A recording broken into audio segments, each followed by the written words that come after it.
제가 오늘 본문을 읽고 제목을 잡았는데요. 그 제목이 뭐냐면 거짓된 신앙, 이렇게 잡았습니다.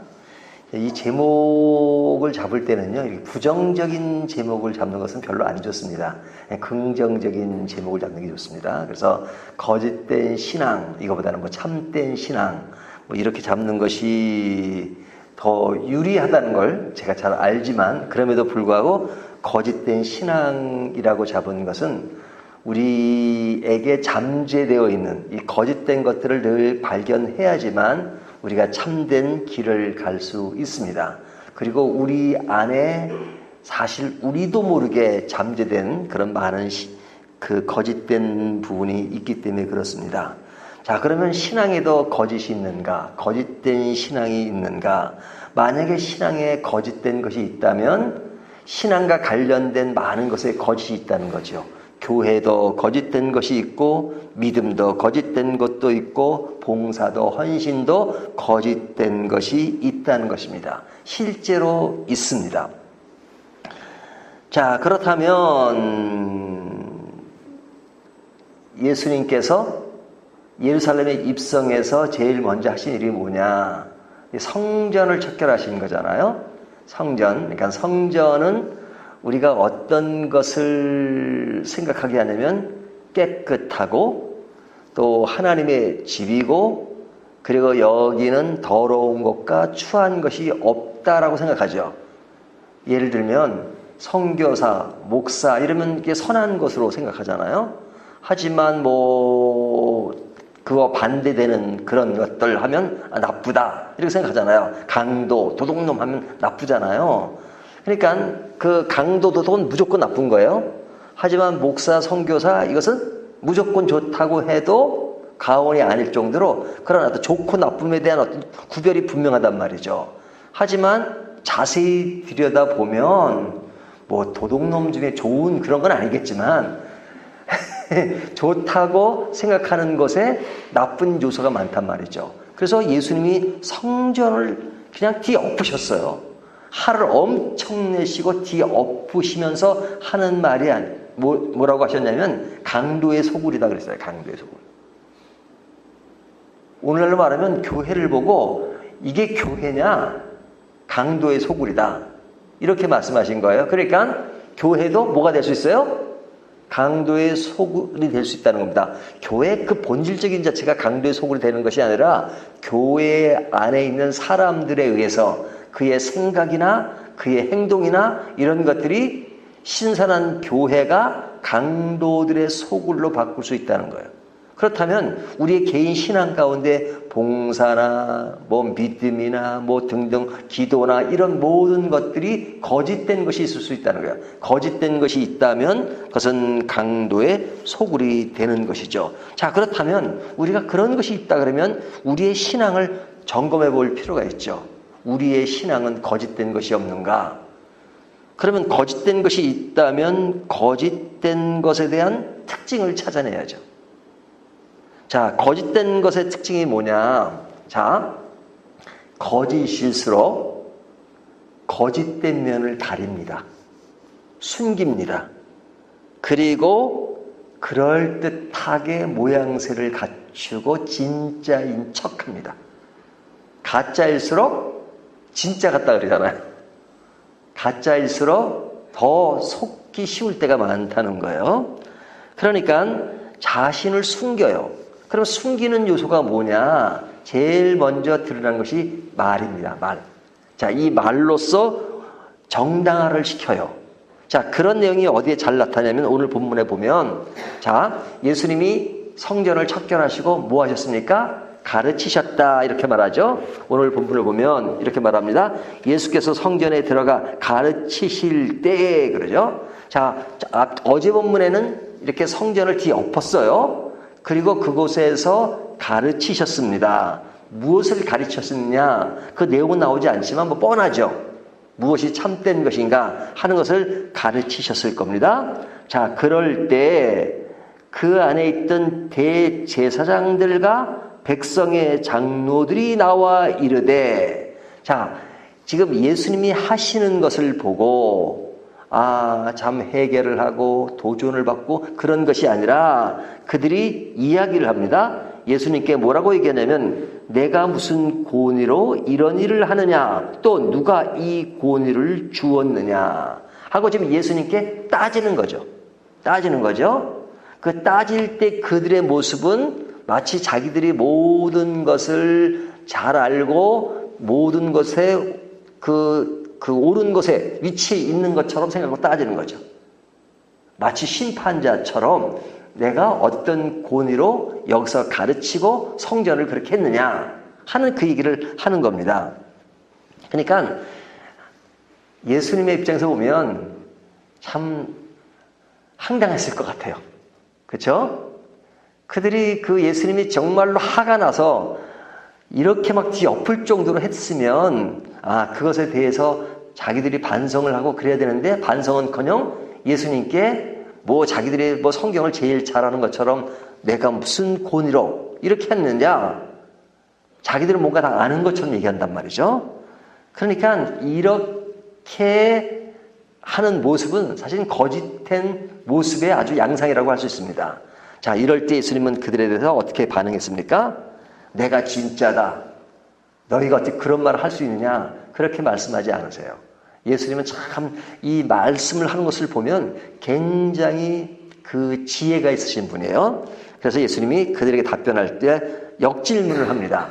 뭐라고 하냐면 요한의 세례가 어디로부터 나갔느냐. 요한의 세례가. 자, 요한의 세례를 끄집어낸 이유는 뭐냐면 그 당시에 요한의 세례가 많은 사람들에게 알려졌고 많은 사람들이 세례 요한의 그 세례를 말하면 다 알고 있단 말이죠. 그래서 다 알고 있는 내용을 가지고 말씀하시는 거죠. 세례 요한의 세례가 어디로부터 왔느냐? 하늘로부터 왔느냐? 땅으로부터 왔느냐? 그러니까 이 말을 들은 대제사장들과 백성의 장로들이 말을 제대로 못해요. 말을 제대로 못하는 것이 뭐냐면 그들도 기본적으로 머리가 있으니까 자, 하늘로부터 왔다 그러면 예수님이 뭐라고 하시겠어요? 진짜 하늘로 왔다는 것은 하나님이 보내신 것이라는 거잖아요. 그러면 당연히 그 세례 요한을 보면서 따라야 되고 그리고 그 말에 순종해야 되는 것이지만 그들이 어떻게 했어요? 그러지 않았잖아요. 그러니까 하늘로부터 왔다 그러려고 하니까 왜 그러면 그를 따르지 않았느냐라는 말을 들을 것이고 또 반대로 땅으로부터 왔다 그러면 그 많은 사람들이 세례 요한을 따르면서 그가 옳다고 하는 것은 다 가짜냐? 이렇게 돼버리잖아요. 그러니까 이렇게 말을 해도 걸리고 저렇게 말을 해도 걸린다고 생각하니까 이 사람들이 말을 못해요. 그래서 뭐라고 이 사람들이 답합니까? 알지 못하나이다 그러잖아요. 그러니까 예수님이 그때 대답하기를 너희가 알지 못한다고 대답한 것처럼 예수님도 나도 무슨 권위로 이런 일을 하는지 이르지 아니하노라 이렇게 말씀하시죠. 27절을 보세요. 예수께서 대답하여 이르시되 우리가 알지 못하노라 하니 예수께서 이르시되 나도 무슨 권위로 이런 일을 하는지 너희에게 이르지 아니하리라. 자, 예수님이 왜 이렇게 하는지 왜 성전을 뒤엎고 그 다음에 이런 가르침을 하는지 너에게 이르지 아니하겠다. 몰라도 된다 이 말이 아니죠. 그들이 이미 다 알고 있다 이거죠. 그리고 그들에게 말을 한다고 해서 그들이 받아들이지 않아요. 그러니까 예수님이 받아들일 사람들에게 말을 하는 거죠. 받아들이지 않는 사람들에게 그래 너희들도 지금 모든 것을 지금 말을 제대로 못하는데 내가 그렇게 쉽게 얘기하지 않겠다 이렇게 말씀하시는 거죠. 자, 그러시면서 이제 비유를 드는 것이 그 다음에 나오는 28절부터 이야기입니다. 28절부터 예를 드시는데 비유를 드시는데 그 비유가 뭐냐면 두 아들의 이야기입니다. 두 아들. 첫째 아들 있고 둘째 아들 있습니다. 아들 둘이면 첫째 아들과 둘째 아들밖에 없겠죠. 네, 그렇죠? 우스로 장남이 있고 차남이 있습니다. 근데 이제 큰 아들에게 이제 포도원의 비유입니다. 포도원에 가서 일하라. 그러니까 첫째 아들이 어떻게 반응했어요? 그 부모가 아들에게 너 포도원에 가서 일하라 그러니까 그 말을 들은 아들이 예, 일하겠습니다 그래요. 자, 일하겠습니다라고 반응한 것은 좋은 거예요, 나쁜 거예요? 좋은 거죠. 좋은 거죠. 확실하게 네, 순종하는 모습을 보인단 말이죠. 하지만 말은 그렇게 했지만 일은 하지 않았다. 이 얘기예요. 오늘 본문에 말은 그렇게 했는데 실제로 행동은 하지 않았어요. 일을 안 했어요. 근데 둘째 아들은 포도원에 가서 일을 하라 그러니까 안 한다 그랬어요. 안 한다 그랬어요.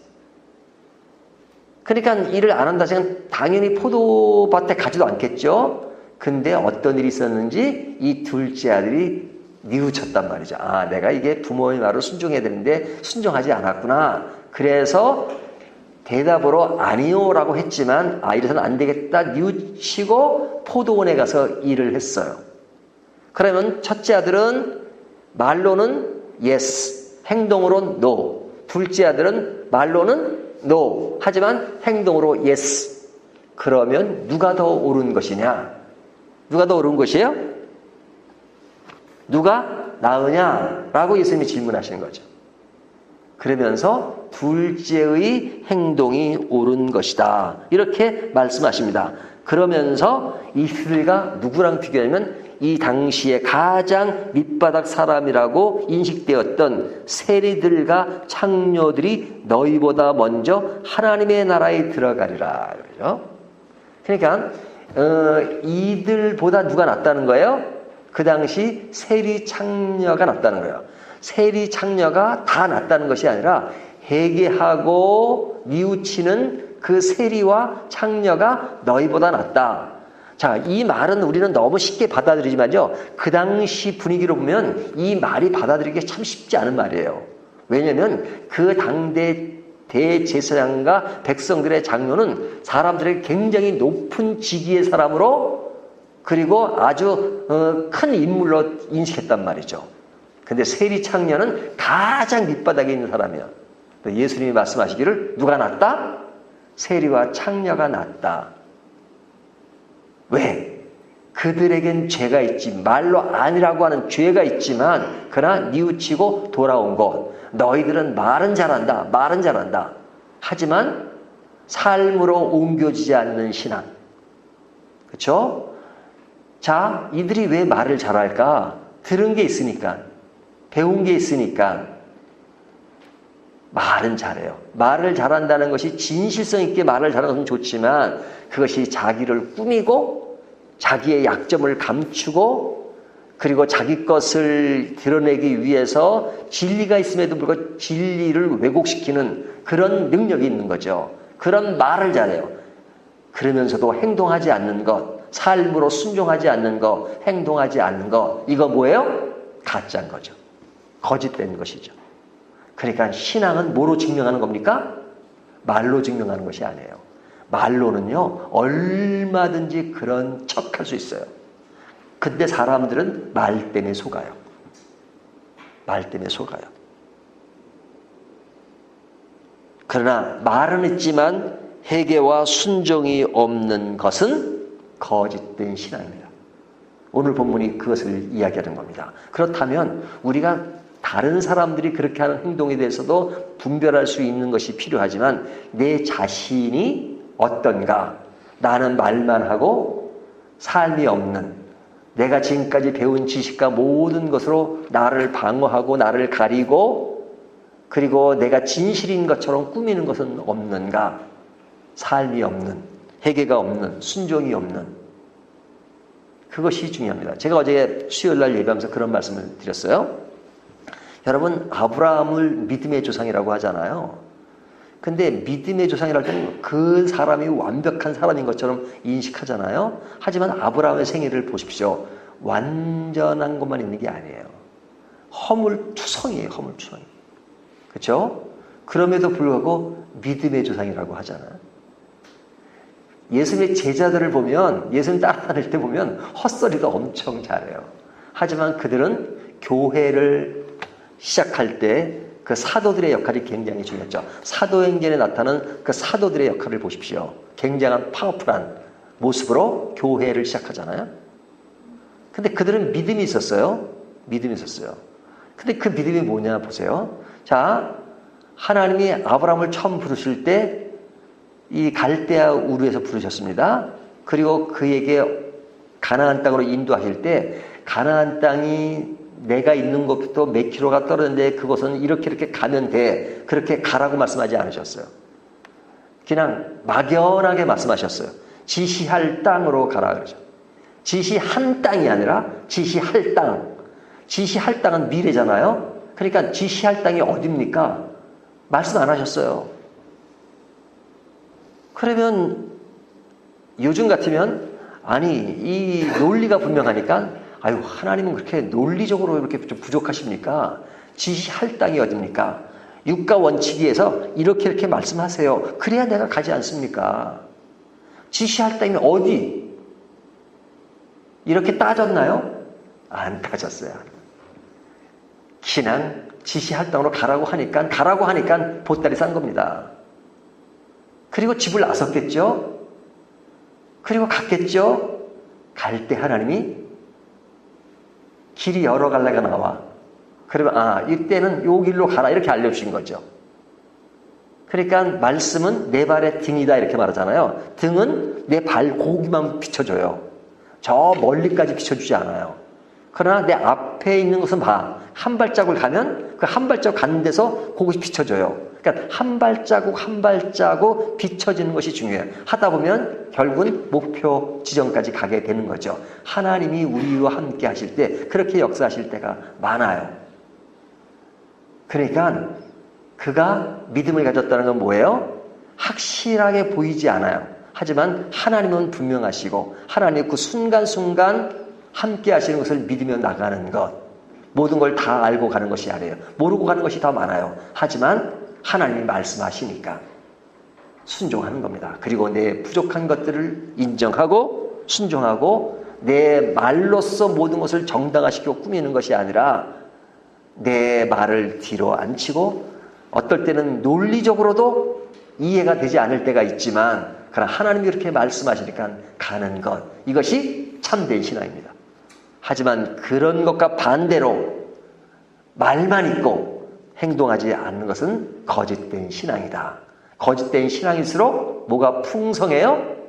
무화과나무처럼 열매가 없는 나무가 그냥 잎이 풍성하니까 그럴싸한 나무처럼 보이지만 예수님은 그런 나무를 저주하셨습니다.